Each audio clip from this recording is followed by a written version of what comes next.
ರೀತಿ ಒಬ್ಬರಿಗೆ ಉಪಕಾರ ಮಾಡೋಕೆ ಹೋದ್ರೆ ಈ ತರ ಆಗತ್ತೆ ಅಂತ ಸ್ವಲ್ಪ ಕಷ್ಟ ಇದೆ ಅಂತ ಹೇಳಿ ಸ್ವಲ್ಪ ದುಡ್ಡನ್ನು ಕೊಟ್ಟು ಕಳಿಸ್ತೇನೆ ನಾನು.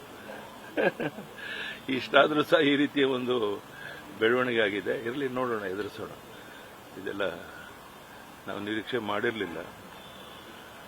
ಲೋಕಸಭಾ ಚುನಾವಣೆ ಬಹಳ ಒಳ್ಳೆ ವಾತಾವರಣ ಇದೆ. ನಮ್ಮ ಪ್ರಯತ್ನ ಮೋದಿಯವರ ಒಂದು ಆಶೀರ್ವಾದದಿಂದ 28 ಗೆಲ್ಲಬೇಕು ಅಂತ ಪ್ರಯತ್ನ ಮಾಡ್ತಾ ಇದ್ದೇವೆ. ಕನಿಷ್ಠ ನಾನು 25-26 ಗೆದ್ದೇ ಗೆಲ್ತೇವೆ ಅನ್ನೋ ವಿಶ್ವಾಸ ಇದೆ. ಅದರಲ್ಲಿ ಯಶಸ್ವಿ ಆಗ್ತೇವೆ. ಅದನ್ನ ತಮ್ಮೆಲ್ಲರ ಒಂದು ಸಹಕಾರ ಇದ್ದರೆ ಇನ್ನು ಮುಂದೆ ಅದು ಕಾರ್ಯರೂಪಕ್ಕೆ ತರೋದಕ್ಕೆ ರಾಜ್ಯದಲ್ಲಿ ಪ್ರವಾಸ ಮಾಡಿ ನಾವೆಲ್ಲ ಮುಖಂಡರುಗಳು ಕೆಲಸ ಮಾಡುತ್ತೇವೆ. ಅದರಲ್ಲಿ ಯಶಸ್ವಿ ಆಗ್ತೇವೆ ಅನ್ನೋ ವಿಶ್ವಾಸ ಇದೆ. ಪ್ರಧಾನಿ ನರೇಂದ್ರ ಮೋದಿಯವರ ಒಂದು ಜನಪ್ರಿಯತೆ ನಮ್ಮ ಒಂದು ಲೋಕಸಭಾ ಚುನಾವಣೆ ಗೆಲುವಿಗೆ ದೊಡ್ಡ ಕಾರಣ ಆಗುತ್ತೆ.